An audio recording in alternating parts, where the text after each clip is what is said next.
يا طيبة جئتك صبا لرسول الله محبا بالروضة سكنت روحي وجوار الهادي محمد.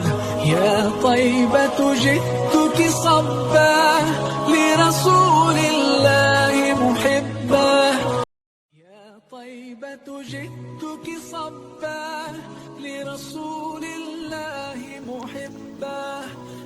اللہ تعالیٰ سے ڈر ہو جانا یا نا امید ہو جانا کفر ہے. مسلمان کا عقیدہ نہیں ہونا چاہیے. گناہ کو حلال سمجھنے سے ایمان جاتا رہتا ہے. گناہ کو گناہ ہی سمجھنا چاہیے. گناہ چاہے جتنا بڑا ہو، جب تک اس کو برا سمجھتا رہے گا بندہ، ایمان نہیں جاتا، البتہ کمزور ہو جاتا ہے. اور مسلمانوں کا عقیدہ ہونا چاہیے کہ کسی سے غیب کی باتیں پوچھنا اور اس کا یقین کر لینا کفر ہے.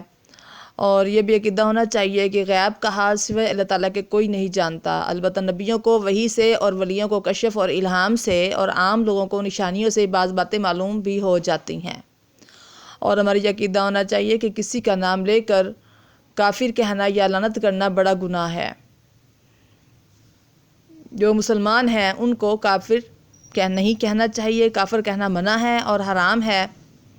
اور اگر کوئی کہے گا تو اس کو بہت سخت گناہ ہوگا. مرنے کے بعد اس کو عذاب ہوگا. جب تک اس نے توبہ نہ کی، توبہ کر کے نہ مرا، اس کو بہت عذاب ہوگا.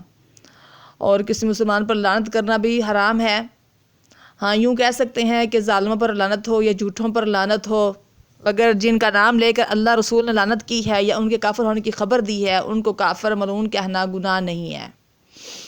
اور ہمارا عقیدہ ہونا چاہیے کہ جب آدمی مر جاتا ہے، اگر دفن کر دیا جائے تو دفن ہونے کے بعد، اور اگر نہ دفن کیا جائے تو جس حال میں بھی وہ ہوتا ہے، اس کے پاس دو فرشتے جن میں سے ایک کو منکر اور دوسرے کو نکیر کہتے ہیں، وہ آ کر پوچھتے ہیں کہ تیرا پروردگار کون ہے، تیرا دین کیا ہے.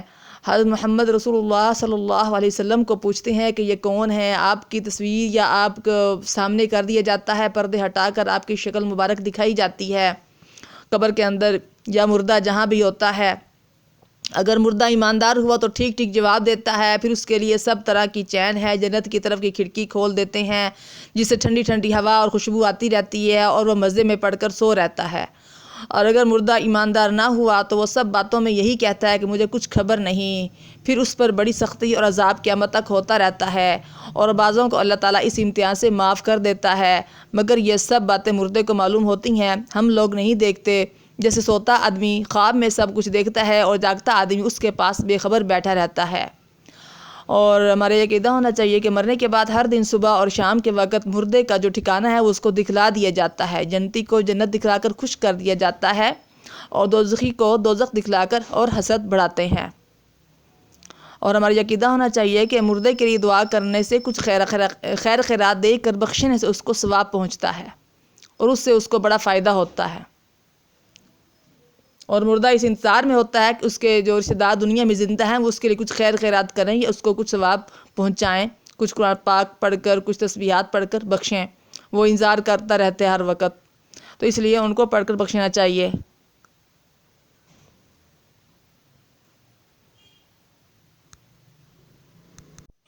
وآخر دعوانا الحمد للہ رب العالمین.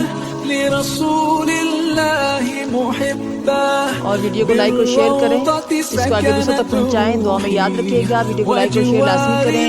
دین کی باتوں کو دوسروں تک پہنچانا ہم سب کی ذمہ داری ہے اور اللہ تعالیٰ آپ کو اس کا بہترین بدلہ عطا کرے گا.